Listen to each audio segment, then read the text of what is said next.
बिस्मिल्लाहिर्रहमानिर्रहीम। अस्सलाम वालेकुम नाज़रीन, मैं हूँ आम शहरी आरिफ हमीद भट्टी। मुल्क की बदलती हुई सूरत हाल पर आज आपको मुख्तलिफ पहलुओं पर बात करेंगे। नाज़रीन, साबक वज़ीर आज़म इमरान खान के अमेरिका के से आने वाला सफ़र की तस्दीक हो गई। दूसरी वीडियो ने इमरान खान को सच्चा साबित कर दिया। हुकूमती प्रोपेगेंडा खाक में मिल गया। क्या अब इस पर हुकूमत इंक्वायरी कराएगी? अहम तहकीकात से पहले ही साइफर चोरी कप्तान के खिलाफ नई साजिश भी नाकाम हो गई। कन्फर्म हो गया कि आया था, अमेरिकन रजीम का लेटर आया था, इसे आज हुकूमत ने भी वेरीफाई कर दिया और अब इस पर इंक्वायरी का कहा है। हुकूमत से ऑडियो लीक हुकूमत के ही गले पड़ गई। इमरान खान की सच्चाई वाज़िया हो गई। इमरान खान के जुर्रतमाना इकदाम से अहम तरीन इमरान खान ने सवालात उठा दिए।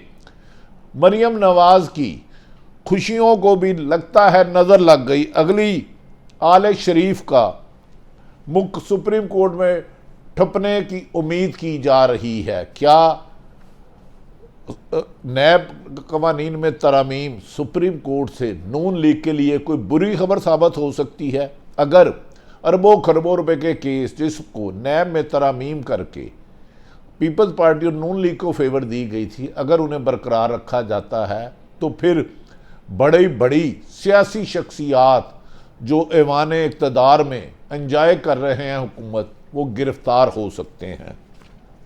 वफाकी काबीना के इजलास में इंकशाफ हुआ है कि सफारती सफ़र की कापी वज़ीर आज़म हाउस के रिकॉर्ड से गायब है।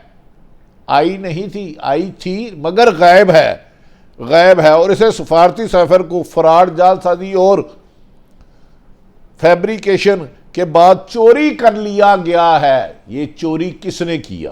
क्या ऑडियो लीक इसलिए कराई जा रही है कि असल रिकॉर्ड गायब कर लिया गया? रिकॉर्ड गायब करने का मकसद क्या था?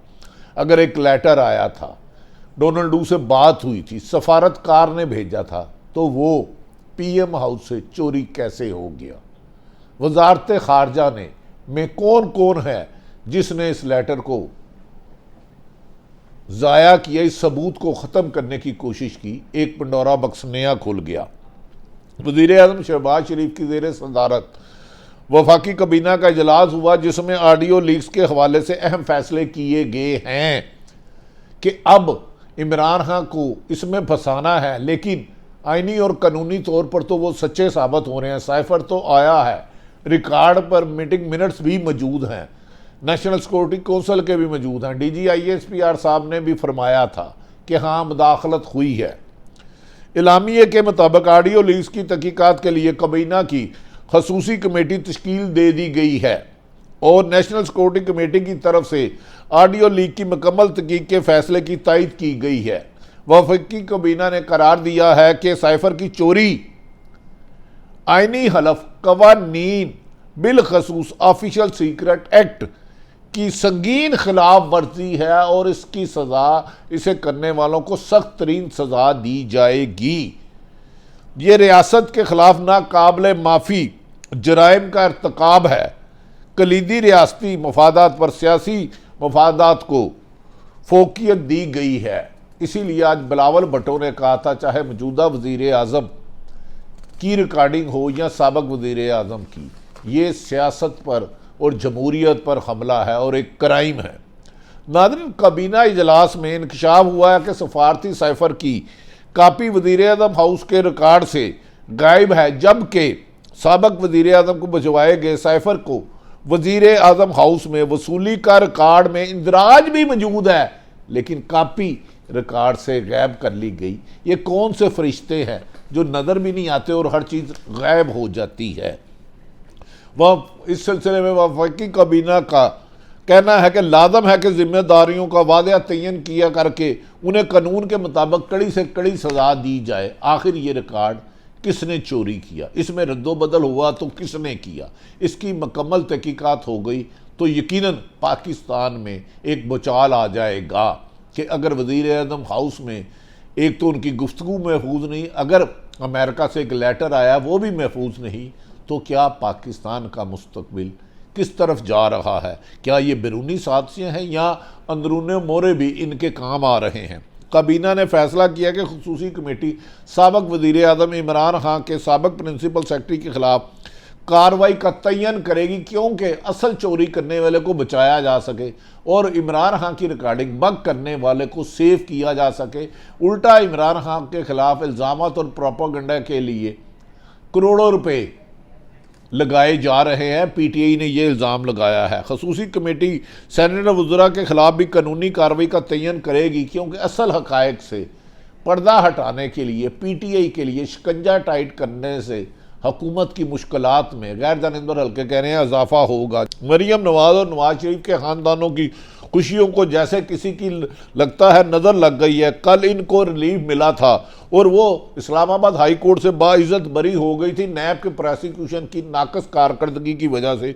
और आज पाकिस्तान तरीके इंसाफ ने के रहनुमा वफा साबिक वफाकी वज़ीर फवाद चौधरी ने कहा कि इस्लामाबाद हाई कोर्ट से एवन फील्ड रेफरेंस में मरीम नवाज की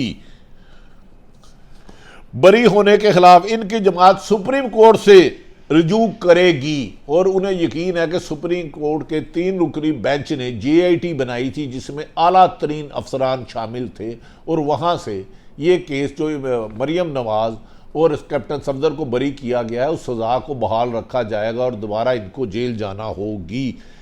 फवाद चौधरी इसमें खासे कॉन्फिडेंस है। उन्होंने कहा मैं वकील हूँ, इसमें नैब की मिली भुगत और प्रोसिक्यूशन की नाकस कारकर्दगी की वजह से बरी हुआ, जबकि रिकॉर्ड में हर चीज़ मौजूद है और करप्शन के सबूत मौजूद हैं। क्योंकि शरीफ फैमिली आज भी उसी फ्लैट में रह रही है लेकिन मनी ट्रेल नहीं दी, जिसका सवाल जेआईटी ने सैकड़ों मरतबा उनसे किया था।